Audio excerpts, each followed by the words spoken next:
With us now on the phone is Brian Brown, the president of the National Organization for Marriage. The National Organization for Marriage was the largest contributor to qualifying Proposition 8, California's ban on same-sex marriage, to the ballot there. The organization has also been a major supporter of legal efforts to uphold it. And Brian, thanks so much for being with us today. Thanks for having me. Well, the Supreme Court will consider the constitutionality of California's ban on same-sex marriage. Do you believe this is a signal that the court will reverse the lower courts and uphold Proposition 8? I do think so.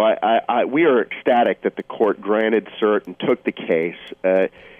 Folks may not remember this, but the lawyers for those that wanted to overturn Proposition 8, the will of the voters of California, actually argued and asked the Supreme Court to not take the case. That would have created gay marriage almost immediately in California, and they would have used it as a precedent throughout the country. By the court accepting the case, we can get a resolution on this. And, you know, what it shows is it takes 4 votes to take a case. I think that shows that we at least have 4 votes, and I think we're going to have more. And that's because the arguments being made by the other side, I just don't think are going to withstand the court's scrutiny. There is no constitutional right to redefine marriage, and I think that the court's going to find that. Now, the lawyers that you speak of, Ted Olson and David Boies, they're seeking a broad ruling that is national in scope. Are you concerned that the court could nationalize gay marriage? Well, of course, anytime you're at the Supreme Court and the stakes are so high, there's a concern. But I don't think that, given the arguments made first by Judge Walker and his decision, which was a very broad decision that actually tried to say that those of us, the majority of Americans who voted on the issue of marriage, were motivated by quote-unquote animus, basically saying that the only reason people would stand up for traditional marriage is because of discrimination and hate. I don't think the court's going to find that. And then the Ninth Circuit tried to sort of narrow Judge Walker's ruling, and they ruled with this novel sort of legal theory that somehow once you have gay marriage in a state, as California briefly did because the state Supreme Court imposed it, that you can never go back. I mean, that is a very novel theory, that somehow the law only works in the direction that you want it to work and that the people don't have a say. On neither of those arguments do I think the court is going to launch another culture war. Does not want another Roe versus Wade, where the court steps in and imposes its will on the whole country, especially when you have 31 states who voted on this issue in overwhelming numbers to support traditional marriage. Of course, we lost a few ballot initiatives this last cycle, but those are the outliers, and those are in deep blue states. The overwhelming majority of states, as I said, 31 who voted on this issue have voted to uphold marriage as the union of a man and a woman. And the Supreme Court is not going to, in my view, is not going to want to just throw those votes into the dustbin. Now, the Obama administration has never taken a position on the challenge to Proposition 8. The president has endorsed gay marriage, but also said the issue is best left to the states to decide in the near term. In light of the court's decision to hear this case, does the administration need to clarify its position? Well, the administration's position is just, it's incomprehensible, because the reality is that the Justice Department and President Obama have refused to defend the Defense of Marriage Act. They were obligated to do that, to uphold the law. It was a duly enacted law of the people of this country through Congress, and they've simply refused to defend it. And that means that luckily Congress, through what's called the Bipartisan Legal Affairs Group, stepped in and said, okay, we're going to defend it because no one else will. This sort of shenanigans is also happening in the Perry case, where you actually have the government refusing to defend, the government of California refusing to defend the people of California, and therefore the proponents had to step in.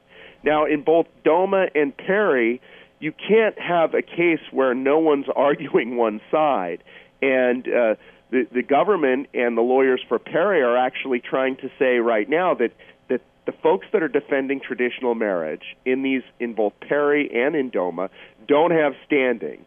and therefore they want to win without even having a debate. That's not what our legal system is based upon, and I think the Supreme Court is going to say, yes, on both Perry and DOMA, the groups defending traditional marriage do have standing, and they're going to issue a ruling not on the side issue of standing, but on the overall issue of, in DOMA, whether Congress can define marriage as the union of a man and a woman, and in Perry, whether there is some sort of hidden constitutional right to same-sex marriage that none of our founding fathers and no Supreme Court has found. In fact, existing Supreme Court precedent goes back to 1971, Baker v. Nelson, and it says there is no federal question here. The Supreme Court has refused to get into this, and the existing precedent is that there is no constitutional right to redefine marriage, and I think that is going to be upheld.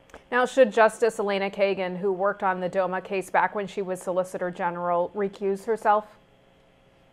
Yeah, she's not going to. Again, it's the recusal rules are a little complicated. It doesn't look like she's going to, because if there's a recusal, the court would have said there was a recusal when they granted cert. So that does not look like it's going to happen. All right, last question for you, Brian. The media reports that a growing number of polls show that Americans are shifting in favor of gay marriage, that support for gay marriage is growing. In fact, George Will this weekend said that the greatest opposition to gay marriage, older Americans, is dying. What does this mean for the future of same-sex marriages in your view? Well, we've heard this back in Proposition 8. We've heard time and time again that same-sex marriage is inevitable. It's not inevitable. Remember, just 6 months ago, the voters in North Carolina voted by over 61% to protect marriage as the union of a man and a woman. We had some losses in deep blue states, but that's not an indication of where the country's headed. We did our own exit polling. We also did a nationwide poll with the polling company in September showing that support for traditional marriage is between 57% and 60%. It's simply not true that this country has abandoned traditional marriage. Again, in these deep blue states like Minnesota and Maine and Washington State and Maryland, even there, traditional marriage outperformed the Republican presidential candidate by over 6 points. So to say that marriage is a losing issue when it's getting much higher numbers than the Republican presidential candidate, even in deep blue states, it's simply false. Again, we're going to have some more marriage votes, I think in states like Indiana, possibly Ohio, and I think you'll see we're going to be able to win. Traditional marriage supporters are going to be able to win those votes, and the country hasn't shifted. 6 months since North Carolina doesn't mean that somehow the people have changed their opinions since then. It depends on the state. In deep blue states, it's tougher for us to win. But again, we were outspent in these states by about $23 million. That's a tough road to overcome. And even then, these were close votes. All right. Brian Brown, president of the National Organization for Marriage. Thanks so much for being with us today. Yep. Thank you. And thank you for watching Newsmax TV.